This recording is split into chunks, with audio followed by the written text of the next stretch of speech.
السلام علیکم۔ ایک بار پھر میں آپ کے روبرو ہوں سی ٹیٹ کی اردو کے ساتھ، جو امتحان کل ہی ہوا ہے۔ آج زبان 1 کے جواب کے ساتھ میں آپ کے روبرو ہوں۔ آپ سوال نامہ اپنے سامنے رکھیں اور اس سے ملائیں۔ یہ جو دیا ہوا ہے ہدایات، نیچے دی ہوئی عبارت کو پڑھیے اور دیے گئے متبادل میں سے کسی ایک مناسب ترین متبادل کا انتخاب کیجیے۔ آج کی معاشرت میں جو صفائی، خوبصورتی اور تندرستی نظر آتی ہے، اس کا سہرا سائنس کے سر ہے۔ یہ تو آپ نے پڑھ ہی لیا ہوگا اوپر سے نیچے تک۔ تو سیدھے سیدھے چلتے ہیں سوال کی طرف۔ تو 91 نمبر میں سوال ہے، سائنس نے زیادہ پیداوار کو حاصل کرتے ہوئے روکا ہے۔ کس سے روکا ہے؟ تو قحط سالی کو روکا ہے۔ 92 میں ہے، دنیا بھر کی تہذیبوں کو کر دیا ہے۔ کیا کر دیا ہے؟ تو قریب سے قریب تر کر دیا ہے۔ اس کے بعد 93 میں ہے، ریڈیو، ٹیلی ویژن، اخباروں اور سیلولائڈ فلموں کی مدد سے کیا پہنچ جاتا ہے؟ تو یہ فیشن کا انداز پہنچ جاتا ہے۔ 94 میں ہے، سائنس کی بدولت کس میں بڑی ترقی ہوئی ہے؟ تو اس کا جواب ہے 2 صنعت و حرفت میں۔ 95 میں دیکھیں، دوسرے ملکوں میں سامان فروخت کرنے میں لحاظ رکھا جاتا ہے کس چیز کا؟ تو خوشنما اور خوبصورت معیار کا۔ 96 میں ہے، حاصل کی جمع کیا ہے؟ تو حاصل کی جمع ہے حصول۔ 97 میں ہے، خوبصورت کا متضاد یعنی الٹا کیا ہے؟ تو یہ ہے بدصورت۔ 98 میں ہے، سائنس کی وجہ سے آج کی معاشرت میں نظر آتی ہے۔ کیا نظر آتی ہے؟ تو صفائی، خوبصورتی اور تندرستی۔ 99 میں ہے، سائنس نے بیماریوں اور قحط سالی کے مقابلے کے لیے کیا کیا ہے؟ تو اس کا جواب ہے کئی طور طریقے وضع کیے ہیں۔ اور یہاں دیکھیں ہدایات، نیچے دیے ہوئے شعری حصے کو پڑھیے اور دیے گئے متبادل میں سے کسی ایک مناسب ترین متبادل کا انتخاب کیجیے۔ یہ آرزو تھی تجھے گل کے روبرو کرتے، ہم اور بلبلے بیتاب گفتگو کرتے۔ یہ غزل خواجہ حیدر علی آتش کی ہے، آپ نے اسے پڑھ ہی لیا ہوگا۔ تو چلیے 100 نمبر کے سوال میں آتے ہیں۔ شاعر کو کون میسر نہ ہوا؟ تو اس کا صحیح جواب ہے 2 پیامبر۔ 101 میں ہے، شاعر کی طرح کون حبیب کی جستجو میں ہے؟ یعنی جستجو کرتے ہیں۔ تو صحیح جواب ہے اس کا ماہ و مہر۔ 102 میں ہے، تیسرے شعر میں شاعر اسیر ہونے کی آزاد آرزو کرتا ہے۔ کس سے؟ تو جواب ہے محبوب کی زنجیر زلف کو دیکھ کر، یعنی 3 نمبر کا جواب ہے یہ۔ اس کے بعد 103 میں ہے، برستی آگ جو خالی جگہ ہے اس کو بھریے، تو اس میں بھرائے گا 12، برستی آگ جو 12 کی آرزو کرتے۔ 104 میں ہے، حبیب کی جمع کیا ہے؟ تو حبیب کی جمع ہے احباب۔ 105 میں ہے، شاعر پہلے شعر میں کیا آرزو کر رہا ہے؟ تو پہلے شعر میں آرزو کر رہا ہے محبوب کو گل کے روبرو کرنے کی، یہ آرزو ہے تجھے گل کے روبرو کرتے۔ یہاں تک جو بتایا گیا وہ بالکل صحیح بتایا گیا، اس میں کسی طرح کے کسی شک کی کوئی گنجائش نہیں ہے۔ لیکن اب جو آپ کو بتایا جائے گا اس میں ہو سکتا ہے کچھ خامیاں ہوں، تو اگر آپ کو لگے کہ یہ جواب صحیح نہیں ہے تو آپ کمنٹ باکس میں ضرور لکھ دیں گے۔ اگر آپ نے مہذب طریقے سے میری اصلاح کی تو یہ آپ کا احسان ہوگا۔ تو تیار رہیں اس کے لیے اور دیکھیں کہ یہ جواب میں صحیح دے رہا ہوں یا نہیں، کیونکہ اس کے لیے یہ اچانک میں بنا رہا ہوں ویڈیو، اور میں یہ سوال نامہ کسی اور کو دے نہیں پایا، کسی سے چیک نہیں کروا پایا۔ تو آپ اسے دیکھیں اور ملائیں، اور جو ہونہار اور قابل ہیں وہ کمنٹ باکس میں ضرور لکھیں۔ اور آپ سبھی لوگوں سے یہی کہا جا رہا ہے کہ آپ اس کو تو پڑھیں، لیکن اس سے پہلے کمنٹ باکس میں جا کر دیکھ لیں کون کون سے سوال کا جواب غلط ہے، وہ کمنٹ باکس میں آ گیا ہوگا۔ تو 106، پہلی جماعت کی زبان کی نصابی کتاب حروف تہجی، 2 حرفی الفاظ، 6 حرفی الفاظ اور پھر کہانیوں اور نظموں سے شروع ہوتی ہے۔ اس نصابی کتاب میں کون سا انداز نظر اپنایا گیا ہے؟ تو اس کا جواب ہونا چاہیے نیچے سے اوپر کا، یعنی پہلے ہلکا، اس کے بعد دھیرے دھیرے بھاری۔ 107 میں ہے، پڑھنے میں دشواری کہلاتی ہے۔ تو پڑھنے میں جو دشواری ہوتی ہے اس کو ڈسلیکسیا کہتے ہیں، اس کے لیے ہم کنفرم ہیں۔ 108 میں ہے، زبان کی کلاس میں لکھنے کی شروعات کرنے کے لیے استاد کو چاہیے کہ، موضوع کے بارے میں طلباء سے غور و فکر کرنے اور نئے خیالات یکجا کرنے کے لیے کہے۔ تو مجھے یہی صحیح لگتا ہے۔ 109 میں دیکھیں گے، ایک بچہ بنیادی طور پر مادری زبان سیکھتا ہے، تو یہ اس کا جواب ہونا چاہیے ایک، یعنی سن کر سیکھتا ہے۔ بچہ جو ہمارے گھر میں ہوتا ہے وہ مادری زبان بول کر، لکھ کر، رسمی آموزشی ماحول میں نہیں بلکہ وہ سن کر ہی سیکھ جاتا ہے۔ 110 میں ہے، درج ذیل میں کس کا شمار تخلیقی مہارتوں میں ہوتا ہے؟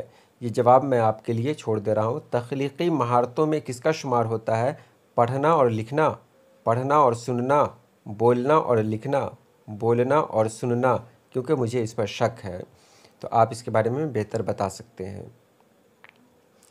ویسے تخلیقی مہارتوں کا اگر ذکر ہو تو مجھے لگتا ہے کہ پڑھنا اور لکھنا ہی صحیح ہونا چاہیے۔ 111 میں دیکھیں، تیسری جماعت کے طلباء کو ایک نظم پڑھانے کے بعد کرونا نے فیصلہ کیا کہ انہیں کچھ کام دے۔ درج ذیل میں سے اسے کون سا کام دینا چاہیے تاکہ بچے اس میں پوری سرگرمی سے شریک ہوں؟ تو یہ بچوں سے نظم کے آخر میں دیے گئے سوالوں کے جواب لکھنے کے لیے کہا جائے، یا بچوں سے نظم کے بارے میں مختلف گروپوں میں اپنے جواب دینے کے لیے کہا جائے، یا بچوں سے پوری نظم حرف بحرف زبانی یاد کرنے کے لیے کہا جائے، یا پھر بچوں سے نظم میں آئے نئے لفظوں کی مدد سے جملے بنانے کے لیے کہا جائے۔ تو اوپر آپ نے دیکھا سوال تھا بچے اس میں پوری سرگرمی سے شریک ہوں، تو اس کے لیے میرے خیال سے بچوں سے نظم میں آئے نئے لفظوں کی مدد سے جملے بنانے کے لیے کہا جائے۔ 112 میں ہے، زبان سیکھنے کے حوالے سے درج ذیل میں سے کون درست ہے؟ زبان سیکھنے کے لیے کیا صحیح ہے؟ بچے زبان سیکھنے کی پیدائشی صلاحیت نہیں رکھتے ہیں، یا بچے اسکول آ کر زبان سیکھتے ہیں، یا ہر بچے میں زبان سیکھنے کی پیدائشی صلاحیت ہوتی ہے، یا بچے مختلف وسائل سے زبان سیکھتے ہیں؟ تو میرے لحاظ سے ہر بچے میں زبان سیکھنے کی پیدائشی صلاحیت ہوتی ہے۔ 113 میں دیکھیں، زبان سیکھنے کے لیے درج ذیل میں سے کون سب سے اہم ہے؟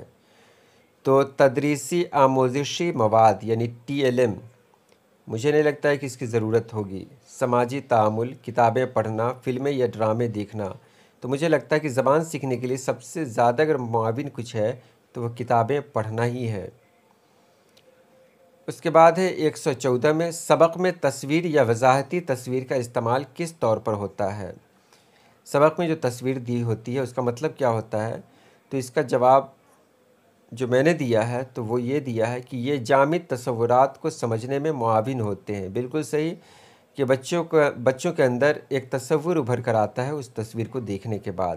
115 میں ہے، طلباء کو اچھا مصنف بنانے کے لیے استاد کو تحریر کے کس پہلو پر سب سے زیادہ توجہ دینی چاہیے؟ خوش خط، تو یہ کوئی ضروری نہیں کہ مصنف خوش خط بھی ہو۔ اس کے بعد قواعد، تو مجھے تو یہی لگتا ہے قواعد، کیونکہ ایک اچھا مصنف واحد، جمع، تذکیر و تانیث کا خیال رکھتا ہے۔ تاثر دے دے اور قواعد نہیں ہو تو یہ اچھے مصنف کی پہچان نہیں ہے۔ لفظوں کی تعداد، یہ بھی ضروری نہیں ہے، تو اس کے لیے میرے خیال سے 2 صحیح ہے، یعنی قواعد۔ اور یہ میں کنفرم ہوں 116 کا ڈسلیکسیا کس سے متعلق ہے؟ تو یہ ریاضتی خرابی، یعنی جس بچے کو میتھ میں پرابلم ہوتا ہے، ریاضی میں پریشانی ہوتی ہے، اسی کو کہتے ہیں ڈسلیکسیا کا مریض۔ 117 میں ہے، متن پڑھنے میں سب سے زیادہ کس کی اہمیت ہوتی ہے؟ تو متن پڑھنے میں سب سے زیادہ اہمیت ہے متن کے معنی سمجھنا، یعنی پڑھنے کے ساتھ ساتھ سمجھتے رہنا۔ 118 میں ہے، دوسری جماعت کی استاد نشا طلباء کے ذخیرہ الفاظ کو فروغ دینے پر کافی زور دیتی ہے۔ ذخیرہ الفاظ میں اضافے کی سب سے بہترین حکمت عملی کون سی ہے؟ یعنی اس کے اندر بہت سارے الفاظ بچے کے ذہن میں جائیں تو اس کے لیے کیا کرنا پڑے گا؟ طلباء نیا سبق پڑھنے سے پہلے تمام نئے الفاظ یاد کر لیں، یہ، یا پھر طلباء موجودہ سیاق میں نئے الفاظ کے معنی کے بارے میں قیاس کریں، یا پھر طلباء تمام نئے یا مشکل الفاظ کے لیے لغت دیکھیں، تو لغت تو طلباء دیکھیں گے نہیں۔ چوتھا میں ہے، طلباء سبق میں آئے تمام نئے اور مشکل الفاظ کو نشان زد کریں اور پھر ان کے معنی یاد کریں۔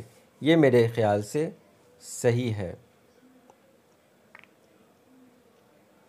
119 میں دوسری جماعت کا استاذ طلبہ کو مختلف حرکات و سکنات کے ساتھ ایک دلچسپ کہانی سناتا ہے۔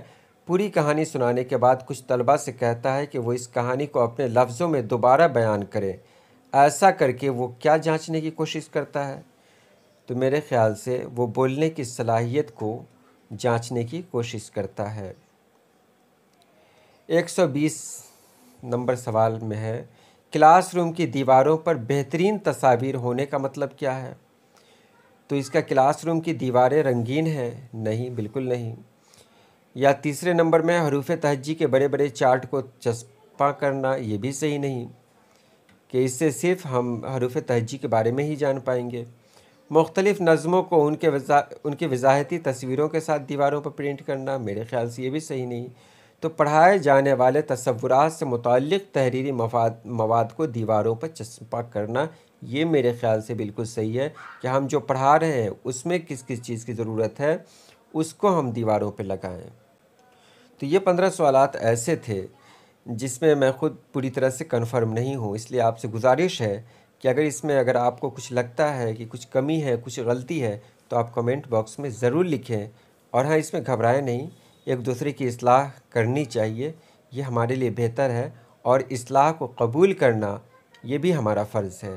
چلیے، اللہ پاک آپ سبھی لوگوں کو خوش رکھے، آباد رکھے۔ اللہ حافظ۔